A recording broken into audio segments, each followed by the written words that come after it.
ఇవాళ 4,500 కోట్ల రూపాయలతోటి మక్తల్ నారాయణపేట కొడంగల్ ప్రాజెక్టును పూర్తి చేయాలి 2 ఏళ్లలో అని ఈరోజు టెండర్లు పిలిచి పనులు ప్రారంభిస్తే ఇవాళ పగబట్టి ఆయన టీవీలలో పేపర్లలో అడ్డుకుంటున్నారని అంటున్నాడు.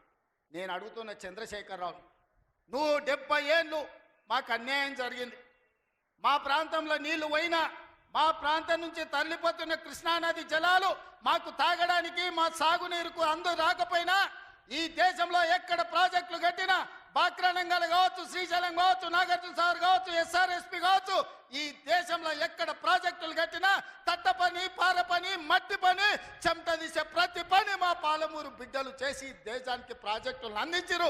ఇవాళ ఈ దేశంలో పంట పండుతుందంటే మా పాలమూరు బిడ్డల స్వేదం ఉంది, మా రక్తం ఉంది, మా కష్టం ఉంది.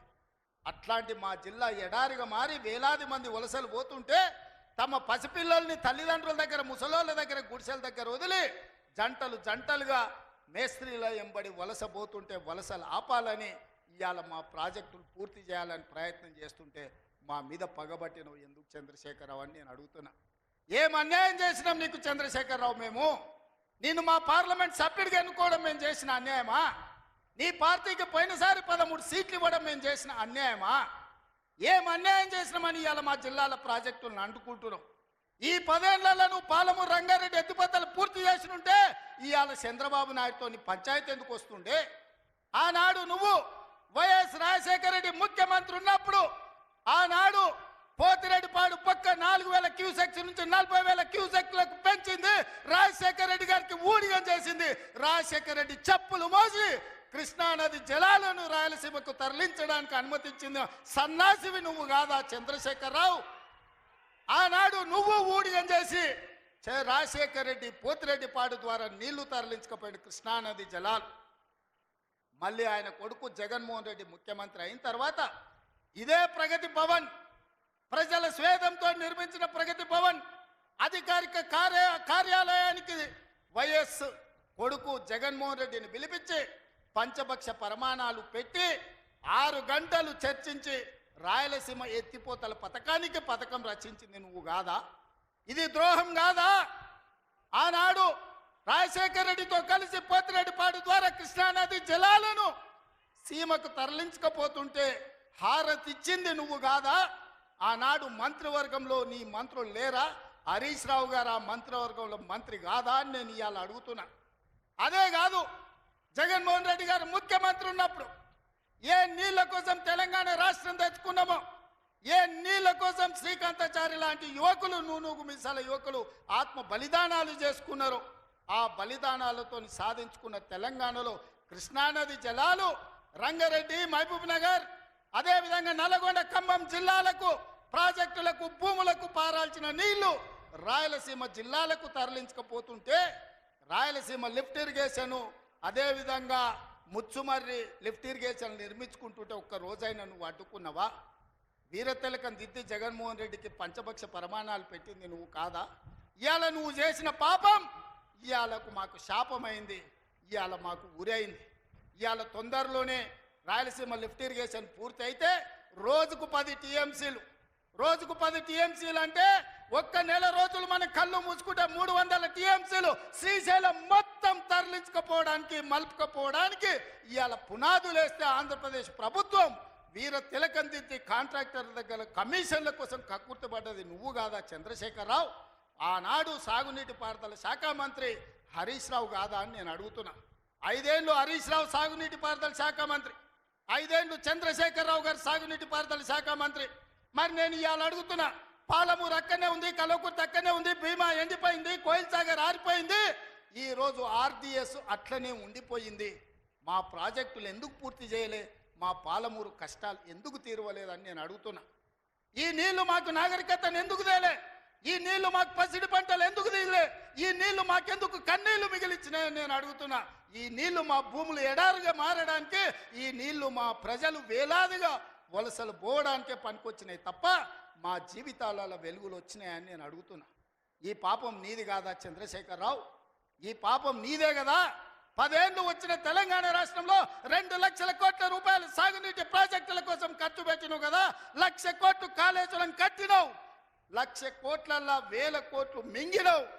కట్టిన కాళేశ్వరం కుప్పగూలిపోయింది. ఇంతకంటే దిక్కుమాలిన ప్రాజెక్ట్ ఇంకెక్కడైనా ఉంటుందా అని నేను చంద్రశేఖరరావుని అడుగుతున్నా.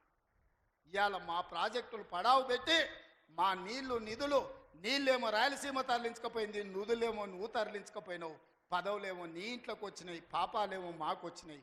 ఇవాళ ఈ పాపాలు ఈ కష్టాలు ఎంతకాలం మేము ఎదుర్కోవాలని నేను అడుగుతున్నా. అందుకే మిత్రులారా, ఇవాళ మన మీద పగబట్టిండు. 10 ఏళ్ళు ముఖ్యమంత్రి ఉన్నాయన, మన పరిపాలన బాగలేదంటుండు. నేను అడుగుతున్న ఇక్కడికి వచ్చిన సోదరుని, తెలంగాణ ప్రజల్ని, 10 ఏళ్ళు కేసీఆర్ ముఖ్యమంత్రి ఉన్నాడు, 12 ఏళ్ళు నరేంద్ర మోడీ ప్రధానమంత్రి ఉన్నాడు. ఇవాళ చర్చకు సిద్ధమా? కిషన్ రెడ్డి గారు మీ పార్టీ ప్రెసిడెంట్గా నువ్వురా, కేంద్ర మంత్రిగా నువ్వురా, చంద్రశేఖరరావు గారు ప్రతిపక్ష నాయకుడిగా నీ పార్టీ ప్రెసిడెంట్గా నువ్వురా, కాంగ్రెస్ పార్టీ నుంచి ముఖ్యమంత్రిగా నేను వస్తా. 12 ఏళ్ళు మోడీ పరిపాలన మీద, 10 ఏళ్ళు చంద్రశేఖరరావు పరిపాలన మీద, 12 నెలల మా పరిపాలన మీద, ప్రజా పరిపాలన మీద చర్చ చేయడానికి నేను సిద్ధంగా ఉన్నా. చర్చలో ఓడితే ముక్కు నేలకు రాస్తా అని చెప్పి నేను ఈ సందర్భంగా సవాలు విసురుతున్నా. ఇవాళ నేను అడుగుతున్నా, మాకు అవకాశం వచ్చింది, మా జిల్లాకు అవకాశం వచ్చింది, మేము ఎవరినో అడుక్కోవడం, ఎవరి ముందల్లో చేయి దాచడం కాదు. ఇవాళ మా పాలమూరు జిల్లాకే ఒక అవకాశం వచ్చింది. మా ప్రాజెక్టులు మేము పూర్తి చేసుకోవద్దా? మా మక్తల్ నారాయణపేట కొడంగల్ ఎత్తిపోతల పథకాన్ని మేము కట్టుకోవద్దా? మా పాలమూరు రంగారెడ్డి పూర్తి చేసుకోవద్దా? మా కల్వకుర్తి పూర్తి చేసుకోవద్దా? మా బీబా పూర్తి చేసుకోవద్దా? మా నెట్టంపాడు పూర్తి చేసుకోవద్దా? మా కోయిల్సాగర్ పూర్తి చేసుకోవద్దా? మా జూరాల పూర్తి చేసుకోవద్దా? మా తుమ్మిళ్ళ ప్రాజెక్టు పూర్తి చేసుకోవద్దా? మా ప్రాంతం అభివృద్ధి చెందొద్దా అని చంద్రశేఖరరావుని అడుగుతున్నా. ఏది తీసినా ఏది పెట్టినా వద్దు అనే తప్ప నీ నోటి నుంచి ఒక్క మాట అయినా మంచి మాట వచ్చిందా అని నేను అడుగుతున్నా. ప్రాజెక్టులు కట్టొద్దంటివి, భూములు సేకరించొద్దంటివి, పరిశ్రమలు పెట్టొద్దంటివి. లగచర్లలో పరిశ్రమలు అంటే కలెక్టర్లను చంపడానికి చూస్తేవి. మాకు పరిశ్రమలు వద్దా? మా జిల్లాకు ప్రాజెక్టులు వద్దా? మా జిల్లాలో నీళ్లు పారొద్దా? మా పంటలు పండొద్దా? మా రైతులు బాగుపడొద్దా? మేము మంచి బట్టలు కట్టుకోవద్దా? మేము బుక్కెడు బువ్వ తినొద్దా? మేము సమాజంలో గౌరవంగా బతకొద్దా? చంద్రశేఖరరావు, నువ్వు సమాధానం చెప్పని నేను వేదిక మీద నుంచి అడుగుతున్నా. మాకు ఆత్మగౌరవం లేదా? మేము మీలాగా దొరలు కాకపోవచ్చు, కానీ మేము రైతు బిడ్డలమే కదా. మేము గౌరవంగా బతకాలని కోరుకోవడం తప్ప, మా ఆడబిడ్డలు వాళ్ళ పిల్లల్ని చదివించుకోవాలనుకోవడం ఏమన్నా నేరమా? ఎందుకు అడ్డుకుంటున్నారు నువ్వు, నీ కొడుకు, నీ అల్లుడు అని నేను అడుగుతున్నా. 12 నెలలు కానీ ప్రభుత్వం అప్పుడే దిగిపోవాలంటున్నాడు. 10 ఏళ్ళలో నువ్వు చెయ్యని పనులు మేము చేసినాం కదా. ఏం బాగలేదు పాలన. ఆయన కొడితే గట్టి కొడతాడంట. ఆయన కొడితే ఎంత గట్టి కొడతాడంట అంటే ఇక అది చెప్పనలవి కాదంట. నేను అడగదలుచుకున్న మా సోదరుని, అయ్యా ఆయన గట్టి కొట్టడానికి ఫుల్లా ఆఫా? ఏంది గట్టి కొట్టడానికి? ఏం కొడతాడు ఆయన? కొడితే గిడితే ఓ ఫుల్లు ఓ ఆఫ్ గట్టి కొట్టగలడు. అంత మించి గట్టి కొట్టేది ఏందుంది? 10 ఏళ్ళు నువ్వు గట్టి కొట్టేటోని ఆయన ఉంటే, నిజంగానే నువ్వు గట్టి కొట్టాలంటే డ్రగ్స్ పార్టీలు ఫామ్ హౌస్లలో చేస్తున్న నీ కొడుకును వంగబెట్టి గట్టి కొట్టు, వానికి బుద్ధి వస్తుంది. ఢిల్లీలో లిక్కర్ దందాలు చేసి తెలంగాణ గౌరవాన్ని తీసిన నీ బిడ్డను దవడ మీద అంగబెట్టి గట్టి కొట్టు. తెలంగాణ పరువు తీసినందుకు గట్టి కొడితే వస్తుంది.